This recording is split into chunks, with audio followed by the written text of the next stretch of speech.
مفتی خالد الازہری کے اصلاحی بیانات اور وظائف کے لیے مفتی صاحب کا یوٹیوب چینل سبسکرائب کریں۔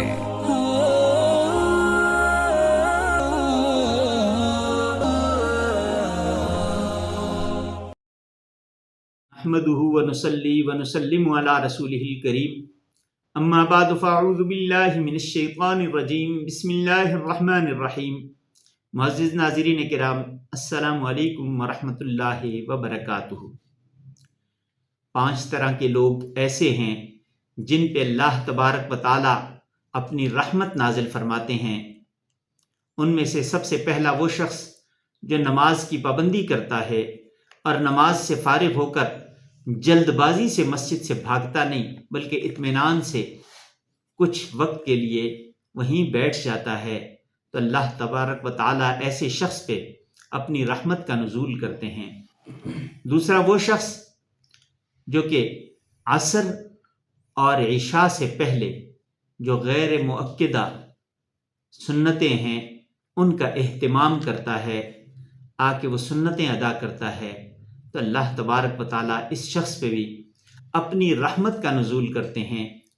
تیسرے وہ شخص، وہ میاں اور بیوی جو رات کو نماز کے لیے اٹھتے ہیں، تہجد کے لیے اٹھتے ہیں۔ اگر میاں اٹھ جائے، شوہر اٹھ جائے تو وہ اپنی بیوی کو جگاتا ہے، اگر وہ نہ جاگے تو پانی کا چھینٹا اس پہ مارتا ہے، اور اسی طرح جو عورت اٹھے اپنے شوہر کو بھی جگائے، اگر نہ اٹھے پانی کا چھینٹا اس پہ پھینک کے اسے نماز کے لیے بیدار کرے اور دونوں نماز پڑھیں، تو اللہ تبارک و تعالیٰ کی رحمت ان پہ نازل ہوتی ہے اور اللہ تبارک و تعالیٰ انتہائی خوش ہوتے ہیں۔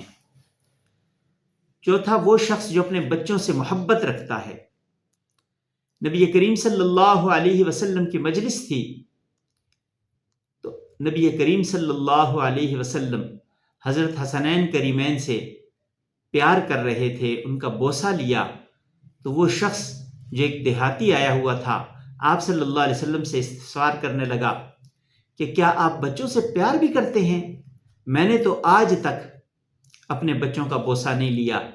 تو آپ صلی اللہ علیہ وسلم نے فرمایا کہ اللہ تبارک و تعالیٰ نے اگر تیرے دل کو سخت کر دیا ہے تو ہم کیا کر سکتے ہیں؟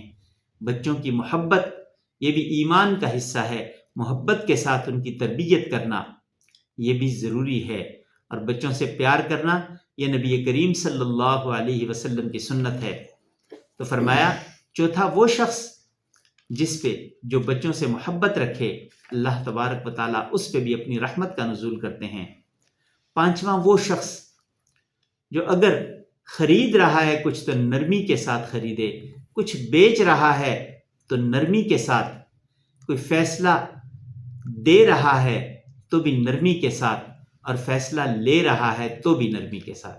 یعنی اگر دکاندار ہے تو گاہک کو چیز خندہ پیشانی سے دے، خوش اخلاقی کا مظاہرہ کرے، خوش اخلاقی کا دامن ہاتھ سے نہ جانے دے، اور اگر گاہک بن کے آیا ہے تو دکاندار کے ساتھ اخلاق کے ساتھ اور اچھے طریقے سے پیش آئے۔ اگر اللہ تبارک و تعالیٰ نے اسے کوئی منصب دے دیا ہے اور یہ فیصلہ کرنے والا ہے، اس کے ہاتھ میں فیصلہ آ گیا ہے، تو یہ فیصلہ نرمی کے ساتھ اور پیار کے ساتھ دے۔ اور اگر اس کا کوئی فیصلہ کسی کے پاس گیا ہے تو یہ نرمی کے ساتھ اس سے بات کرے، ظلم و زیادتی والا معاملہ نہ کرے، سختی والا معاملہ نہ کرے، بد اخلاقی والا معاملہ نہ کرے۔ جب یہ اس طرح کرے گا تو اللہ تبارک و تعالیٰ کی رحمت کا یہ حقدار بن جائے گا، اور اللہ تبارک و تعالیٰ کی رحمت کا نزول ہوگا۔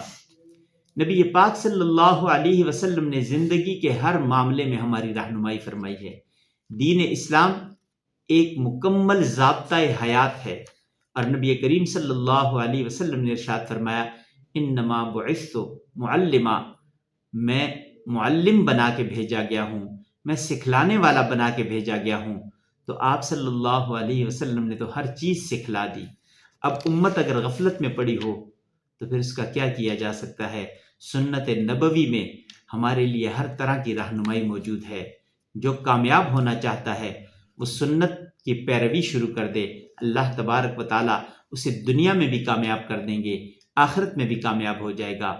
زندگی باقی، ملاقات باقی۔ وآخر دعوانا ان الحمد للہ رب العالمین۔